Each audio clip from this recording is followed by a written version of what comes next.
Hey guys, thank you for joining us. This is Sano, and you are Vox. Hi. We are non-canon, and we are coming off of the, well, I guess not necessarily the hinges of E3, but most of the big conferences are out of the way.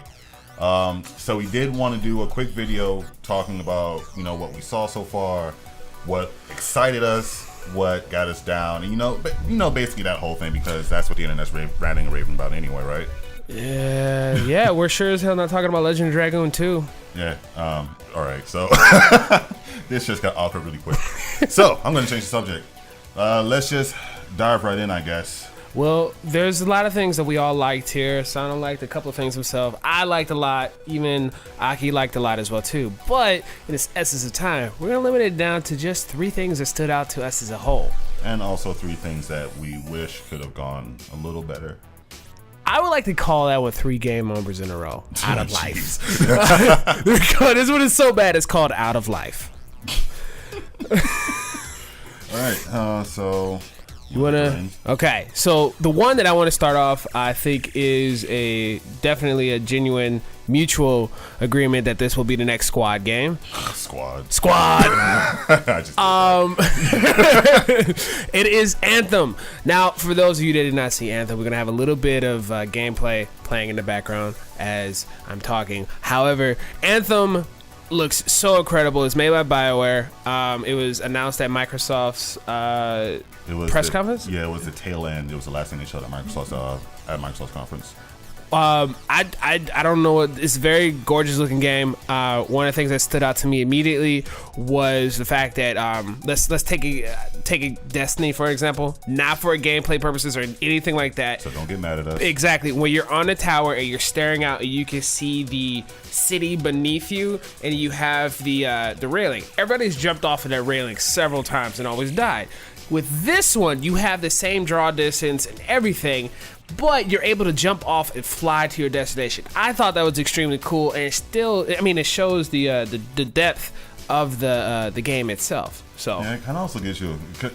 I see this as BioWare's redemption after Mass Effect Andromeda. But it seems like a lot of the things that they were trying to do with that game, like praising exploration, making that a very big gameplay construct, is going to be full-fledged here, as long as this isn't just something that just whet our appetites and won't be changed too drastically when it actually hits our gaming devices. So I'm sorry, go ahead. The exploration piece, as long as this world has the amount of the amount of breadth and the amount of detail, is going to be extremely fun to explore. The mech suits, the way they have the customization, at least the way they described it, is going to be extremely diverse, and it's going to allow for a lot of different conflicting kinds of gameplay to kind of mesh well together. I'm looking forward to it. Hopefully it's going to be really good. Yeah, I mean, it kind of makes sense as far as why Mass Effect looked the way it did now. So I'm not entirely on this. Exactly. I'm not too entirely mad at that one. So what's number 2 that we agreed on, Sano? The Spider-Man.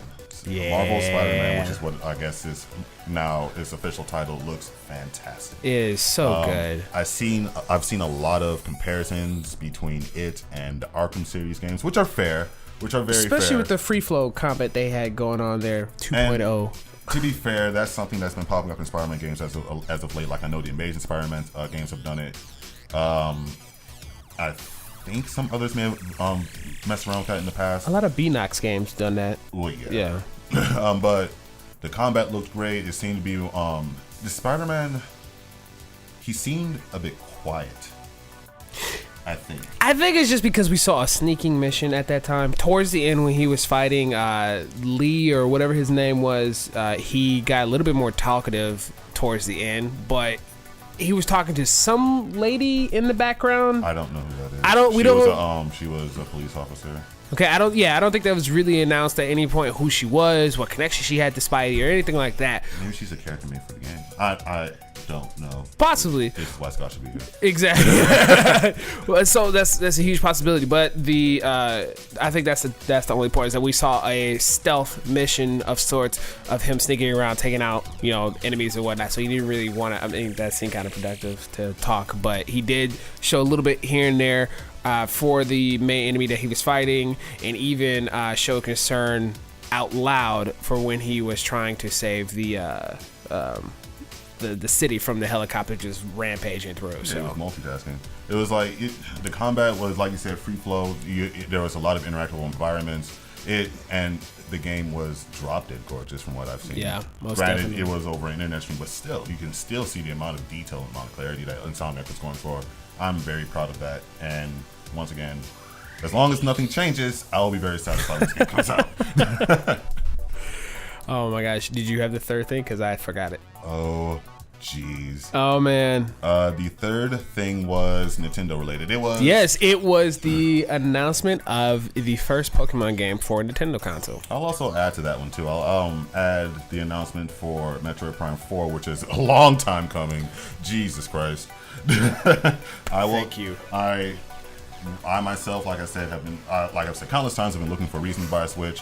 And those two things have kind of solidified that purchase. I mean, I'm not going to go out to the store and do it now, but right. I will have one by the time these games, like in 2019 or 2020, come out. Very true.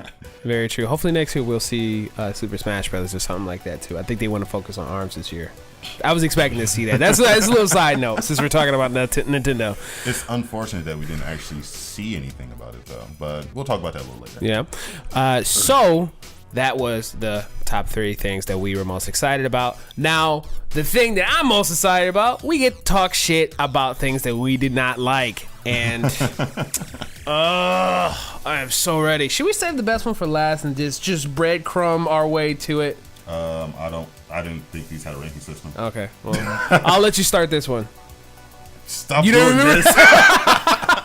All right, so the first one was, I guess I'll just piggyback off of what we just got done with. Sure, it was great that we got insight from like things that people really wanted out of the Switch, which was a full-fledged Pokemon game, since the last one that was even closest to that was Pokemon Coliseum. Good games, but not a full-fledged Pokemon experience. And also the announcement of Metroid Prime 4, which I got a lot of people really excited. The fact that they were announced in the way that they were, it was kind of just like fledgling thoughts, like, oh yeah, we're doing this now. And it kind of, go ahead. Just stop asking us now. They did the same thing with No More Heroes at their Switch their last Switch presentation, which is okay because that was also, I don't want to say drowned out, but it was shown. You didn't really miss it as much because you had all this other content to see. But in this, it was just more of, hey, we're doing this thing, believe us, face value, buy, and not much of anything else to support it. Is cool, but I want to see something. I want to see what this Pokemon game is going to look like. Is it going to change perspective? Are we talking first person? Are we talking third person? Like, I mean, what are we looking at with this? What is the Metroid Prime? So, I mean, not much to go off with that Nintendo. The other thing, the second thing that we're most disappointed with. Okay, so it's Marvel vs. Capcom Infinite. I am paying I pre-ordered the collector's edition for it. Just because of those, I think it was like 6 statues with the Infinity Stones or something like that. It looked 4 of them. Yeah, it was Iron Man, Captain Marvel, Mega Man, and the Infinity Stones light Chun-Li, up. That's awesome. And in fact, I really wanted another Chun-Li statue. But the thing that threw me off is that if you look at it, I was just admiring the fact that it looks great. But the first person I see is Chun. I love Chun, and she is god awful looking. And then that's when I realized that all of the character models are insanely ugly. Just who hired the art director for Injustice 1? He got fired and just say Capcom was just like, hey, we kind of did our thing with Street Fighter. Come fuck us up again. Looks noticeably worse than Marvel vs. Capcom 3, which is saying something. And you know what? I was okay. I was totally okay with Marvel vs. Capcom Capcom 3 didn't look bad. It was just like, especially for what it did, because there was a lot of moving parts on screen. But yeah, this is less chaotic, and also on stronger hardware, but it looks worse. God, and you know, and I hate saying this, but I'm contemplating if I should even still pre-order this game. I'm contemplating if I should just cancel it and just don't even get it. Play it. Especially after seeing Dragon Ball FighterZ. Yeah, this really no. I don't know. That's all I really want to say about Marvel vs. Capcom Infinite. I'm really worried because of the character models. It's not the art style. It's just plain ugly, and it needs to be changed. Right. Well, no, the game is supposed to launch this the end of the year. Exactly. No, September 29th, I believe. So, God damn. Download please. the story demo. If you haven't seen it, download the story demo and just witness this for yourself. All right. And the greatest disappointment of E3. Hit her with it, Sano. Microsoft still doesn't get it. They don't understand what the word exclusive means. They apparently have tried to change the definition of what exclusive. I won't say that Microsoft's alternative facts of exclusive. What that means. Lord, I won't say that Microsoft's conference was a failure by any means. It wasn't. They had things to show. They showed off the console. The console, the Xbox One X had a very good price. So that's fine.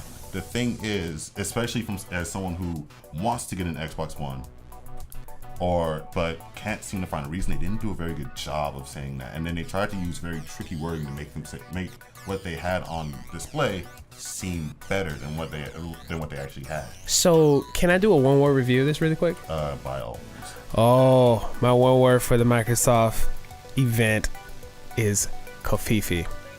We know what you were trying to do. But because you didn't do it, we're going to clown the shit out of you. I don't know what... Okay. You'll see it. The word appeared on the screen.